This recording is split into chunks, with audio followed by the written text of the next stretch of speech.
EVs to lose an important tax credit, your news update, and we talk Twitter Blue on this edition of Arbitrage News Weekend starting right now. No fooling, it's Arbitrage News Weekend for April 1st, 2023. I'm Joshua Stark. The U.S. Treasury Department proposed rules on Friday that would result in fewer new electric vehicles qualifying for a full federal tax credit of $7,500 later this year. Many vehicles will only be eligible for half the credit. The Inflation Reduction Act from last year mandates these rules, which are set to take effect on April 18th. The aim is to reduce U.S. dependence on foreign countries, particularly China, for battery supply chains. However, this move is likely to slow consumer acceptance of electric vehicles and could impede President Biden's ambitious goal of having 50% of new passenger vehicles sold in the U.S. run on electricity in 2030. On Thursday, Ursula von der Leyen, the president of the European Commission, warned that the European Union should be ready to create protective measures to safeguard trade and investment from being exploited by China for its military and security purposes.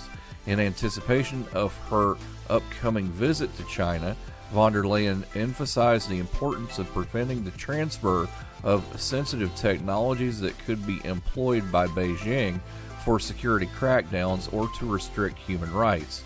She stated that critical sectors may require the development of new defensive tools in response to China's evolving policies. Therefore, there must be a transparent standard to determine whether investments or exports are in the EU's security interests, particularly when dual-use purposes or human rights concerns are at stake. Following a data breach, the Italian government's privacy watchdog announced on Friday that it is temporarily prohibiting the use of artificial intelligence software ChatGPT. The Italian Data Protection Authority stated on its website that this action is provisional until ChatGPT respects privacy, and it involves limiting the company from retaining data of Italian users. OpenAI, the US-based company that developed ChatGPT, has not yet responded to the announcement.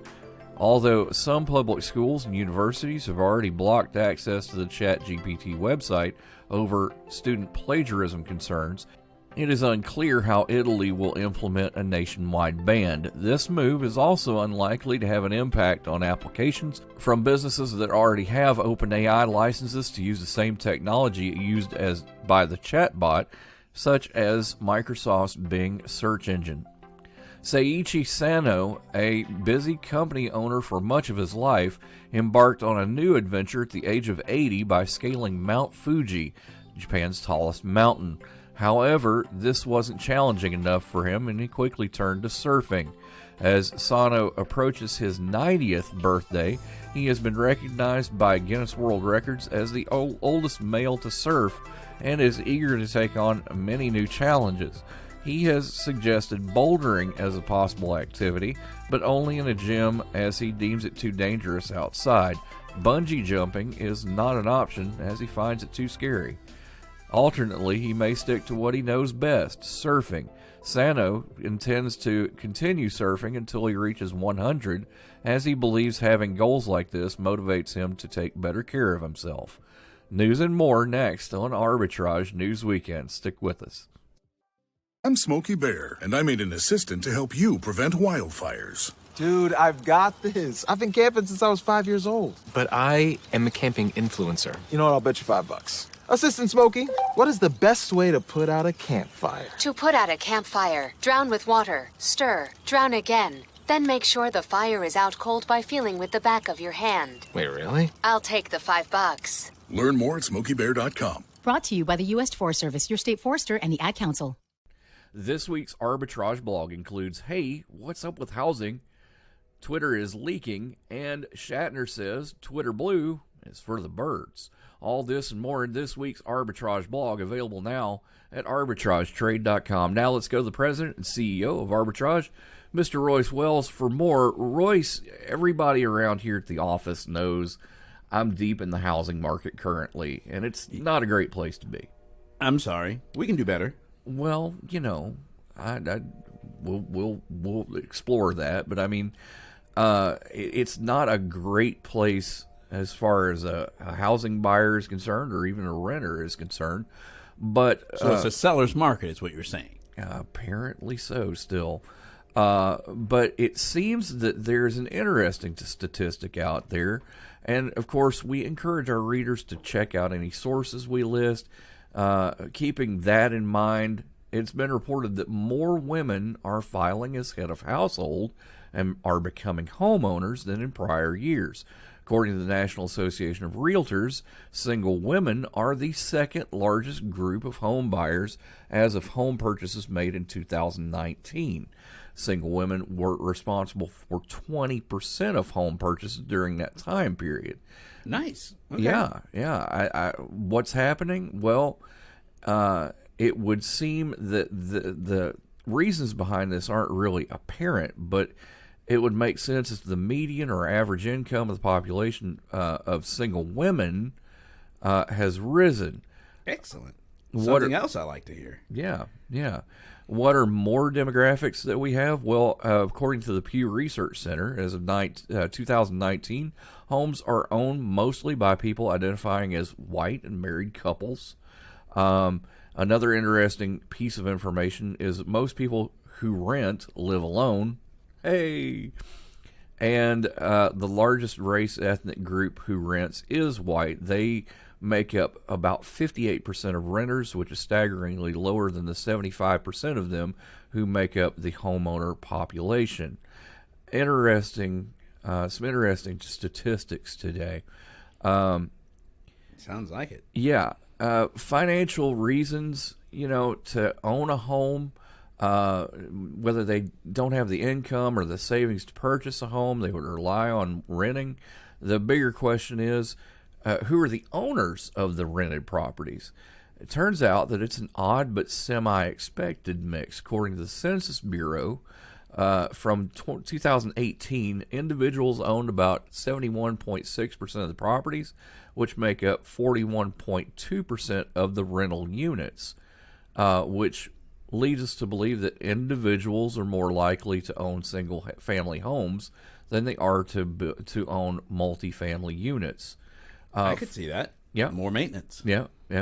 For-profit businesses owned about 18.8% of properties, but roughly 45% of the units, which translates to companies owning relatively large housing complexes. Interesting. Okay. So my question for you is this. Okay, let's hear it. When are we going to do this? Do what? Housing. I have no interest in owning housing at all. I hear you, buddy. Not even in the remote slightest. Well, I have interest in renting if anybody knows of any place in the Memphis area. I'm just throwing that out there. By all means, rent until your heart's content. I'm out. There you go. More after this on Arbitrage News. I've never rented. Hey, wouldn't it be great if life came with a remote control? You could hit pause when you needed to, or hit rewind, like that time you knocked down that wasp's nest. Uh-oh. Well, life doesn't always give you time to change the outcome, but prediabetes does. With early diagnosis and a few healthy changes, you can stop prediabetes before it leads to type 2 diabetes. To learn your risk, take the 1-minute test today at doihaveprediabetes.org. Brought to you by the Ad Council and its prediabetes awareness partners. When might you be buzzed? When you suddenly love everything. You guys! I love this song! I love these nachos. I love our kickball league! Ugh! I love this guy! What's your name? You know what I'd love? A ride when it's time to head out. If you see a buzzed warning sign, call for a ride when it's time to go home. Buzz driving is drunk driving. A message from NHTSA and the Ad Council. I love your car. Is this real leather? To protect her home and family in a disaster, Karen was willing to wade through water, mud, and insurance paperwork. Yeah, I can do this. You go, Karen! By simply understanding and updating what her insurance covers and doesn't cover now, she'll be better prepared no matter when disaster strikes. Learn other simple ways to protect your home and family before a natural disaster at ready.gov. That's ready.gov. A message from FEMA and the Ad Council. A federal judge has sided with 4 publishers who sued an online archive over its unauthorized scanning of millions of copyrighted works and offering them for free to the public. Judge John Kodal of U.S. District Court in Manhattan ruled that the Internet Archive was producing derivative works that required permission of the copyright holder. The archive was not transforming the books in question into something new, but simply scanning them and lending them as ebooks from its website. An ebook recast from a print book is a paradigmatic example of a derivative work, Kodal wrote. The archive, which announced it would appeal Friday's decision, has said its actions were protected by fair use laws and has long had a broader mission of making information widely available, a common factor in legal cases involving online copyright.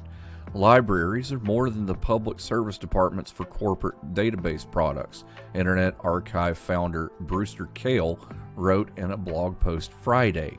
For democracy to thrive at global scale, libraries must be able to sustain their historic role in society, owning, preserving, and lending books. This ruling is a blow for libraries, readers, and authors, and we plan to appeal it. In June 2020, Hachette Book Group, HarperCollins Publishers, John Wiley & Sons, and Penguin Random House sued in response to the archive's National Emergency Library, a broad expansion of its ebook lending service begun in the early weeks of the pandemic, when many physical libraries and bookstores had shut down.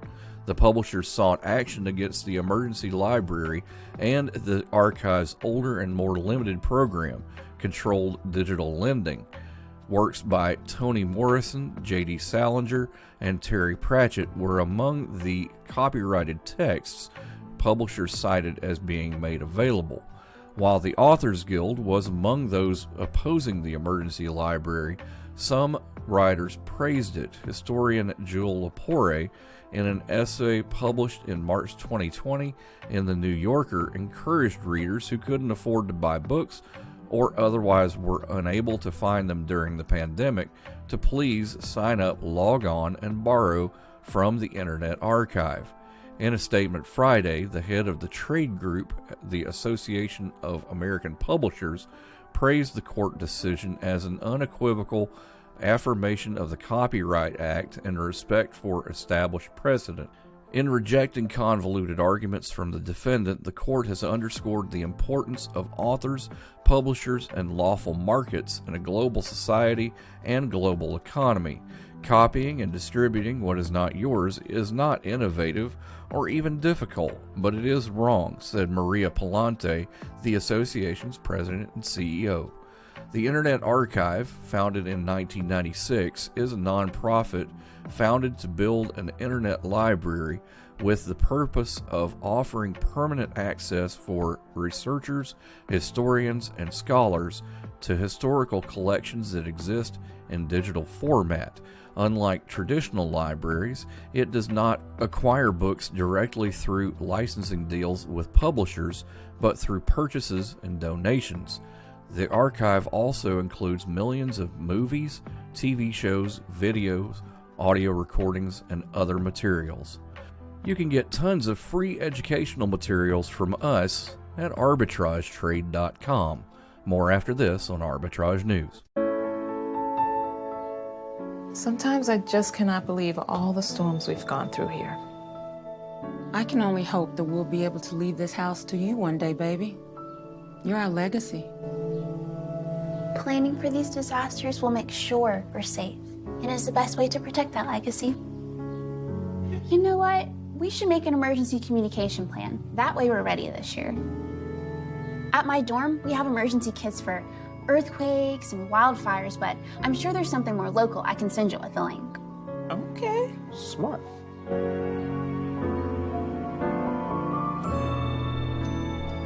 protect your legacy. Visit ready.gov/plan for the tools and tips you need to start your emergency preparedness plan today. Brought to you by FEMA and the Ad Council.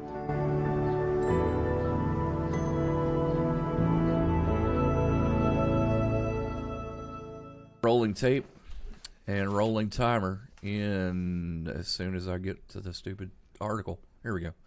Rolling timer in 3, 2, 1. Unless you've been living under a rock, you have known about Elon Musk and Twitter.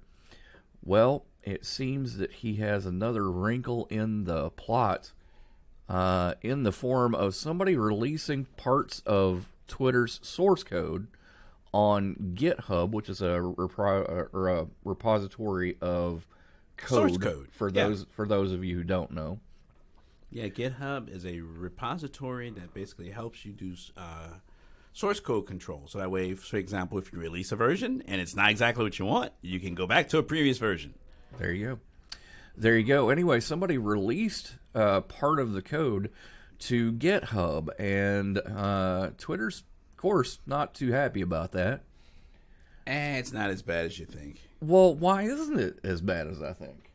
Even if they release a version of the code, if it's not a recent version, it may be irrelevant. It may be deprecated. They may have even gotten rid of features that, like, for example, it could be version 1. No one wants a version 1 of code, I promise you. Yeah. Even if it's solid, version 1 can always be improved upon. And Twitter has been out there for years, so yeah, even if there is a version out there, it'll be all right. Let's flip this to us, okay? We have a product. Correct. What if somebody got version 1 or a version of our source code? Even with a version, once again, Arbitrage is about almost 10 years old. Yep. I promise you, version 1 is nowhere near our current version of code. 2014 in Cordova, Tennessee. Yeah. I mean, I might just leak it for fun on April Fools, just to say, like, this is where we came from. But hey, yeah, ancient code. But couldn't for example, since we're talking about this, couldn't somebody somewhere implement this code and figure out, some way of using it for nefarious means? Hopefully their security is better than that. Yeah. But you also know that Elon has basically fired most of the IT security team at Twitter. Okay, that doesn't get rid of their work. That's actually why some people actually have issue with working for bigger companies, because they're like, hey, you're paying for that service. Once you leave, that service is still in place. That's what they were paying you for, not just your, dapper good looks. Right. But, of course, the FTC is also investigating mass layoffs and internal communications and talking about the company's privacy and cybersecurity practices. It just seems like another wrinkle in the plot with Twitter and Elon Musk. Hey, heavy lays the crown, or heavy is the crown. What? I can't even say it. It's so that much bad. Heavy lays the crown. No, heavy lays the head that wears the crown. There we go. See? Just give me a minute. Something like that. But hey, if you don't, as they say, if you don't have haters, you're not doing something right. That's what I've heard. And we'll be talking about that a little later, including a very famous, I wouldn't say hater, but detractor? I don't know what you're talking about. Of Elon Musk. Oh, that guy. Oh, yes. Okay.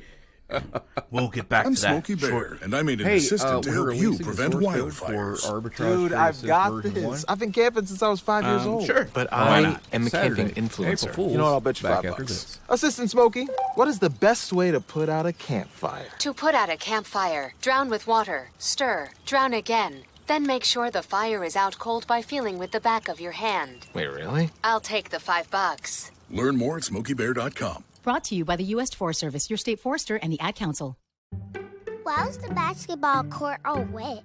Because the players kept dribbling on it. The dad joke. Corny, grown-worthy, but also one of the simplest ways to share a moment with your kids. What did the buffalo say when he dropped his son off for school?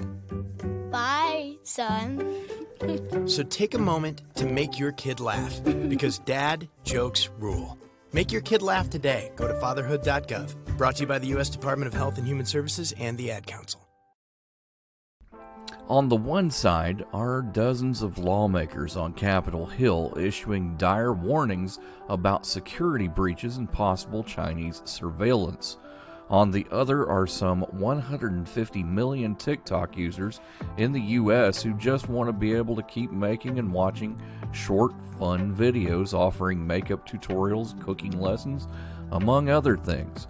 The disconnect illustrates the uphill battle that lawmakers have from both sides of the aisle in trying to convince the public that China could use TikTok as a weapon against the American people. But many users on the platform are more convinced about the possibility of the government taking away their favorite app. TikTok CEO Xiaozhi Chu said during a nearly 6-hour congressional hearing Thursday that the platform has never turned over user data to the Chinese government and wouldn't do so if asked. Nevertheless, lawmakers, the FBI, and officials at other agencies continue to raise alarms that Chinese law compels Chinese companies like TikTok's parent company ByteDance to fork over data to the government for whatever purposes it deems to involve national security. There's also concern that Beijing might try to push pro-China narratives or misinformation through the platform. I want to say this to all the teenagers out there and TikTok influencers that think that we're just old and out of touch and don't know what we're talking about trying to take your favorite app, said Republican Dan Crenshaw during the hearing. You may not care that your data is being accessed now, but you will one day. Many TikTok users reacted to the hearing by posting videos critical of lawmakers who grilled Chu and frequently cut him off from speaking. Some called a potential TikTok ban, as some lawmakers and the Biden administration has reportedly threatened, the biggest scam of the year, and others blamed the surge of scrutiny on the platform on another tech rival, Facebook founder Mark Zuckerberg. But few expressed fear of possible Chinese surveillance or security breaches that lawmakers continue to amplify as they look to rein in TikTok. Representative Ro Khanna, whose district is in the heart of Silicon Valley, said he is mindful of the value that platforms like TikTok provide to young people as an outlet for creative expression and building community. But there's absolutely no reason that an American technology company can't do that, said Khanna, the top Democrat, on the Cyber Subcommittee on House Armed Service. America has the most innovative technology companies in the world. He added that Congress should move forward with a proposal that would force the platform's sale to an American company for continued access for its millions of users while ensuring that the platform isn't subject to Chinese propaganda or compromises people's privacy. According to a survey by the Pew Research Center, 2/3 of Americans aged 13 to 17 use TikTok, and 16% of all teens say they use it almost constantly. It's because of TikTok's large user base that Lindsey Gorman, former tech advisor for the Biden administration, who now works as a senior fellow for emerging technologies at the German Marshall Fund, says the Biden administration will likely pursue every option short of a ban first. That would include the option for the app's Chinese owners to divest. More after this on Arbitrage News. Hey, hon, what you doing with your phone? Taking pictures? No, I'm asking it questions. Like what? Hey, Bobo, do flowers have best friends? I'm sorry. I'm afraid I don't know that. Hey, follow me. I want to show you something. Look, flowers do have best friends. Whoa. Some answers can only be found in nature. Discover the unsearchable. Visit discovertheforest.org to find a trail near you. Brought to you by the United States Forest Service and the Ad Council. What is dedication? My daughter is biological and my son is adopted. I love them both so much. From the morning when you wake up to putting them to bed at night and every moment in between. I think a parent's job is to protect our children, but also prepare them for the world so they become good, kind human beings. That's dedication. Find out more at fatherhood.gov. Brought to you by the U.S. Department of Health and Human Services and the Ad Council. And rolling timer in 3, 2, 1. Royce, I can verify we are not Twitter Blue verified. We are not Twitter Blue verified. We are not. Come Saturday, neither is William Shatner, Monica Lewinsky, some prolific Twitter commentators, some little-known journalists. It looks like they're losing theirs as well. Okay, cool. It's $11 a month, my friend. Excellent. But William Shatner has been very vocal about this, and he's 92 years old. He's a Star Trek legend. I think he's kind of got a burr in his saddle, which is an old phrase, but kind of fits. All right, about Elon. I can do this. Hold on, I'm pulling on a calculator. Go right ahead. All right, 11 times 12, and I will give that man $1,320 to not worry about this for at least the next 10 years. All right, $11 times 12 months times 10 years, $1,320. I got this for the Shatner. I can do this. Well, let's talk about this for a minute. I appreciate that, and I think you would too. But yeah, here's the thing. Here's the thing. When Twitter started with the blue check mark, it was a way, and this was like 14 years ago when Twitter was just getting big. It was a way to verify politicians, activists, and people who are celebrities in the news. And we have seen a lot of impersonation on Twitter lately.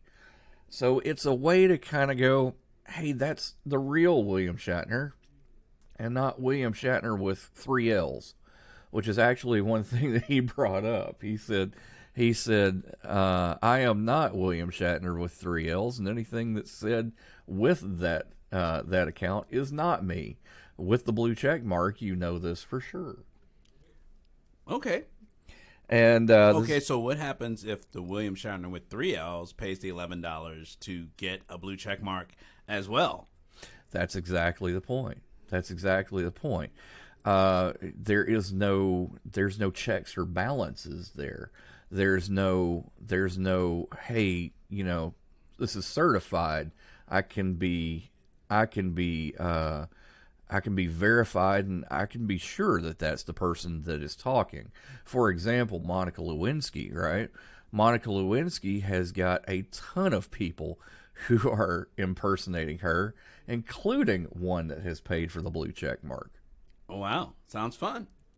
And, So it sounds like a cash grab. Right, exactly.